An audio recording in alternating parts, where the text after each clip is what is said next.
Hi hello welcome back to Farmaish. വീണ്ടും ഒരു വീഡിയോയിലേക്ക് സ്വാഗതം. ഇന്നത്തെ ടോപ്പിക് എന്ന് പറയുന്നത് കർക്കിടക മാസത്തെ പറ്റിയാണ്. നമ്മൾ മലയാളീസിന്റെ മനസ്സിൽ കർക്കിടകം എന്ന് പറയുമ്പോൾ തന്നെ ഓടിയെത്തുന്നത് വിവിധ തരത്തിലുള്ള ആയുർവേദ ചികിത്സാ രീതികളും കർക്കിടക കഞ്ഞി അങ്ങനത്തെ കുറച്ച് ആയുർവേദിക് ചികിത്സകളാണ് വരുന്നത്. സോ ഇന്നത്തെ നമ്മുടെ ടോപ്പിക്കിൽ സംസാരിക്കാനായിട്ട് വരുന്നത് തിരുവനന്തപുരം നവജീവൻ ഹോസ്പിറ്റലിലെ നാച്ചുറോപ്പതി ഡോക്ടറായ മിസ്റ്റർ നിസാമുദ്ദീൻ സാറാണ്. സാറിനെ ഈ പ്രോഗ്രാമിലേക്ക് സ്വാഗതം ചെയ്യാം. ഈ കർക്കിടകത്തിനെ പറ്റിയുള്ള ചരിത്രം ഒന്ന് പറയാമോ? കർക്കിടക ചികിത്സയെ കുറിച്ചിട്ടാണോ? അതെ, കർക്കിടകത്തിനെ കുറിച്ച് ചരിത്രം ഉണ്ടാവല്ലോ, ചികിത്സയിൽ തന്നെ ഒരു ചരിത്രം ഉണ്ടായിട്ടാണല്ലോ അത് വരിക. തീർച്ചയായിട്ടും മലയാളികൾ കാർഷിക മേഖലയിൽ പണിയെടുക്കുന്ന ആളുകളായിരുന്നു. ഒരു കാലത്ത് ഒരു 50 വർഷം മുമ്പ് വരെയും കാർഷിക മേഖലയിൽ പണിയെടുക്കുന്ന ആളുകളായിരുന്നു. അപ്പോൾ ഇവിടെ പ്രഭുക്കന്മാരും പുരോഹിതന്മാരും അതോടൊപ്പം തന്നെ ജമ്മികളൊക്കെ ഉണ്ടായിരുന്നു.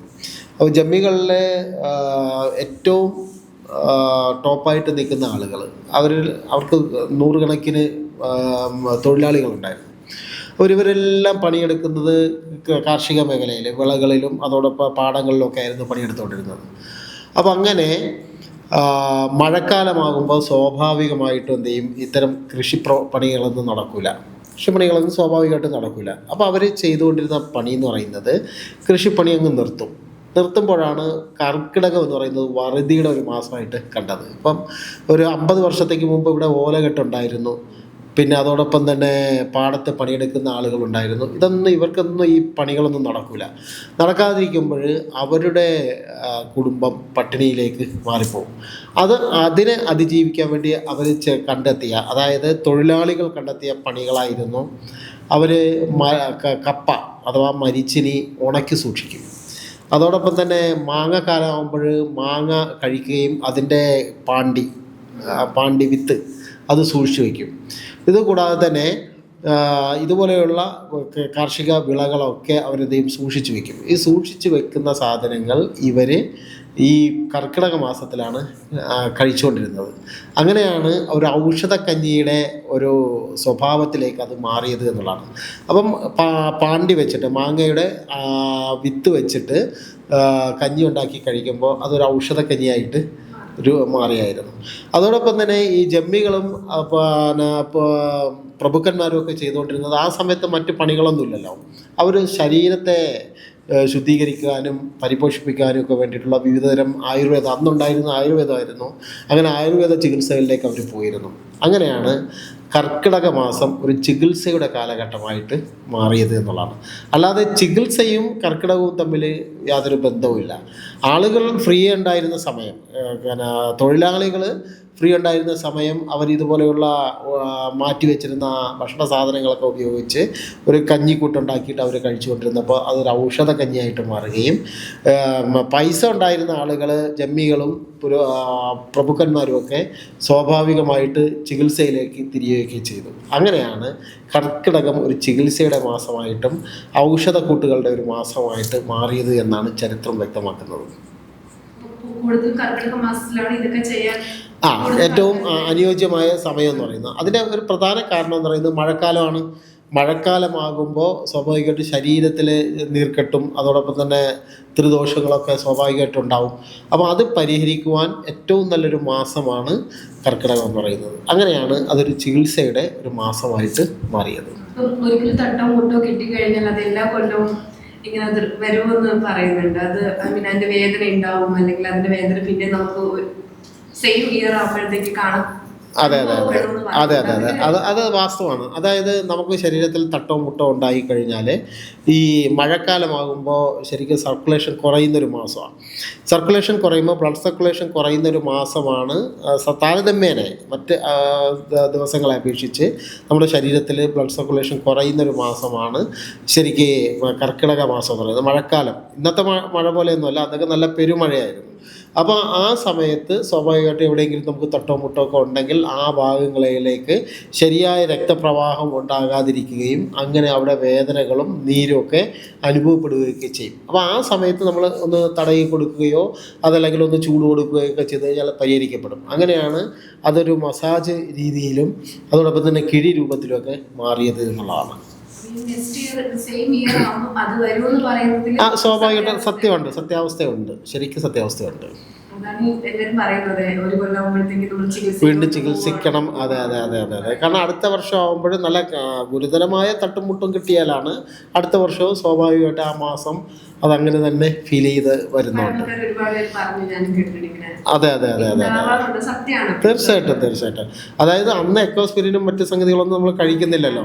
അന്നത്തെ ജീവിത രീതി ഇങ്ങനെയൊന്നും അല്ല, ഒരു വളരെ നാച്ചുറലായിട്ടുള്ള ജീവിത രീതിയാണ്. അപ്പോൾ സ്വാഭാവികമായിട്ട് ഇത്തരം പ്രശ്നങ്ങൾ അന്ന് വർഷാവർഷം ഉടലെടുക്കുന്നതായിട്ട് കാണാൻ കഴിയും. അതിന് വിവിധതരം ചികിത്സകൾ, ആയുർവേദ ചികിത്സകൾ ചെയ്യുകയും ചെയ്യുമായിരുന്നു. സർ, ഈ മിക്ക രോഗങ്ങളും നമ്മൾ കർക്കിടക മാസത്തിൽ വരുന്നുണ്ടെന്ന് പറയുന്നുണ്ടല്ലോ. ലൈക്ക് ഇപ്പം ഈ വാതരോഗങ്ങൾ പോലത്തെ പ്രായമായ ആൾക്കാരിൽ കണ്ടുവരുന്നതാണ്. അതിലെന്തെങ്കിലും സത്യാവസ്ഥയുണ്ടോ? ഉണ്ട് തീർച്ചയായിട്ടും. ഞാൻ നേരത്തെ പറഞ്ഞതുപോലെ ഈ മഴക്കാലമാകുമ്പോൾ സർക്കുലേഷൻ സ്വാഭാവികമായിട്ട് കുറയുമല്ലോ. ബ്ലഡ് സർക്കുലേഷൻ സ്വാഭാവികമായിട്ട് കുറയുമ്പോൾ വാതരോഗങ്ങളൊക്കെ അധികരിക്കാറുണ്ട്. വാതരോഗങ്ങൾ മാത്രമല്ല, ആസ്മ രോഗങ്ങളൊക്കെ അധികരിക്കാറുണ്ട്.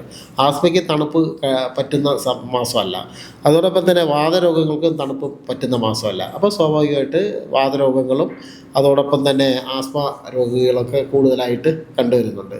ഇത് മാത്രമല്ല, ഏറ്റവും കൂടുതൽ കേരളത്തിൽ മരണം കൂടുന്ന മാസം എന്ന് പറയുന്നത് കർക്കിടക മാസമാണ്. അത് എന്തുകൊണ്ടാണ് എന്ന് ചോദിച്ചു കഴിഞ്ഞാൽ, കിടപ്പ് രോഗികളായ ആളുകളും അതോടൊപ്പം തന്നെ പ്രായാധിക്യം ചെന്ന് വാർദ്ധക്യം ബാധിച്ച ആളുകൾക്കൊക്കെ ഈ തണുപ്പ്, ഈ മഴ അതിജീവിക്കാൻ കഴിയില്ല. അങ്ങനെയാണ് മരണം കൂടുതലും സംഭവിക്കുന്നത്. നമ്മൾ പഴമക്കാരൊക്കെ പറഞ്ഞു കേട്ടിട്ടുണ്ട്, കർക്കിടകമായി ഇനിയിപ്പോൾ ഒരുപാട് പേര് മരണത്തിന് കീഴടങ്ങുമെന്ന് പറഞ്ഞു കേട്ടിട്ടുണ്ട്. അതിൻ്റെ പ്രധാന കാരണം, കണക്കെടുത്ത് കഴിഞ്ഞാൽ തന്നെ നിങ്ങൾക്കറിയാം, വളരെ ഗുരുതരമായ രോഗം ബാധിക്കുന്ന ആളുകളും അതോടൊപ്പം തന്നെ പ്രായം ചെന്ന് വയസ്സായ, ചിലപ്പോൾ 92-93 വയസ്സുള്ള ആളുകളുണ്ട്. ഇപ്പോൾ എൻ്റെ വീടിൻ്റെ അടുത്ത് ഒരാളുണ്ട്, 93 വയസ്സുണ്ട്, ആരോഗ്യ പ്രശ്നങ്ങളൊന്നുമില്ല. പക്ഷേ അവർ ഈ അടുത്ത കാലത്ത് മഴ തുടങ്ങിയ ആ മാസമായപ്പോൾ മരണപ്പെട്ടു. അപ്പോൾ അതിൻ്റെ പ്രധാന കാരണം എന്ന് പറയുന്നത്, ഇതിനെ അതിജീവിക്കുവാൻ സ്വാഭാവികമായിട്ട് അവർക്ക് കഴിയില്ല. അങ്ങനെയാണ് ഈ മഴക്കാലമാകുമ്പോൾ മരണനിരക്ക് കൂടുന്നതും അതോടൊപ്പം തന്നെ ഈ രോഗങ്ങൾ കൂടുകയും ചെയ്യുന്നത് എന്നുള്ളതാണ്. പ്രതിരോധ ശേഷി കുറവായിട്ട് മാറും, സ്വാഭാവികമായിട്ട് മാറും, അതിൽ അതിജീവിക്കാൻ കഴിയാതെ വരും. അതെ അതെ അതെ അതെ സർ. അതുപോലെ തന്നെ ഈ മാസം, ഐ മീൻ ലൈക്ക് കർക്കിടക മാസം എന്ന് പറയുന്നത് ഈ സുഖ ചികിത്സയ്ക്ക് പെർഫെക്റ്റ് ആയുള്ള മന്താണോ? തീർച്ചയായിട്ടും. കർക്കിടക മാസം സത്യം നമ്മളൊരു കാര്യം മനസ്സിലാക്കാനുള്ളത്, രോഗങ്ങൾക്കുള്ളൊരു ചികിത്സയല്ല കർക്കിടകം എന്ന് പറയുന്നത്. കർക്കിടക മാസത്തിൽ രോഗങ്ങൾക്കുള്ള ചികിത്സയല്ല, രോഗം വരാതെ സംരക്ഷിക്കാവുന്ന ഒരു മാസമാണ്, ഒരു ചികിത്സയാണ് കർക്കിടക ചികിത്സ എന്ന് പറയുന്നത്. അപ്പോൾ അതുകൊണ്ട് കർക്കിടക ചികിത്സയിൽ ചികിത്സിക്കേണ്ട ആളുകൾ എന്ന് പറയുന്നത് രോഗികളല്ല, പകരം രോഗമില്ലാത്ത ആളുകളാണ് ചികിത്സിക്കേണ്ടത് എന്നുള്ളതാണ്. അവർക്ക് രോഗം വരാതെ സംരക്ഷിക്കുക എന്നതാണ് അതിൻ്റെ പ്രധാന ഉദ്ദേശം എന്ന് പറയുന്നത്. അപ്പോൾ അതുകൊണ്ട് കർക്കിടകത്തിൽ തീരെ നിവൃത്തിയില്ലാത്ത രോഗാവസ്ഥയിൽ, വളരെ ക്ഷീണാവസ്ഥയിൽ കഴിയുന്ന ആളുകൾ ചികിത്സിക്കാൻ പോരുത്. കാരണം ആയുർവേദ ചികിത്സ ആയിരുന്നാലും നാച്ചുറോപ്പതി ചികിത്സ ആയിരുന്നാലും അവർക്ക് അത് അക്സെപ്റ്റ് ചെയ്യാൻ സാധിക്കില്ല, അവരുടെ ബോഡിയിൽ അത് എഫക്റ്റ് ചെയ്യില്ല.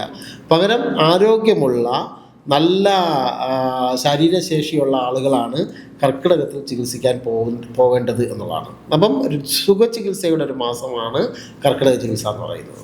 അതുപോലെ തന്നെ സർ, ഈ മനുഷ്യർ വളർത്തുന്ന മൃഗങ്ങളുണ്ടല്ലോ, അവരെ നമ്മൾ ഈ കർക്കിടക ചികിത്സയിൽ ഉൾപ്പെടുത്താറുണ്ടോ? അതായത് ഒരു കാലത്ത് നമ്മളെപ്പോലെ പണിയെടുത്തിരുന്ന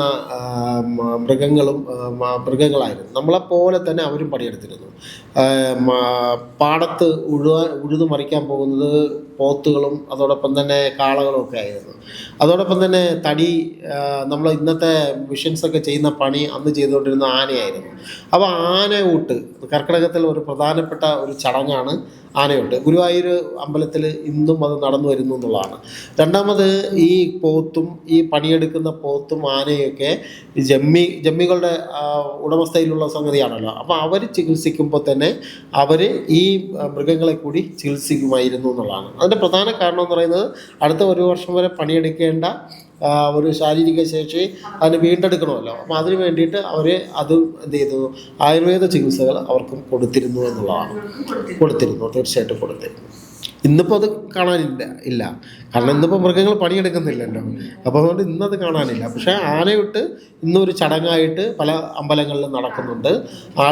ആന വളർത്തുന്ന ആളുകളൊക്കെ ചെയ്യുന്നുണ്ട്. അതെ അതെ, അവർക്കൊക്കെ ചെയ്യുന്നുണ്ട്. അതെ അതെ.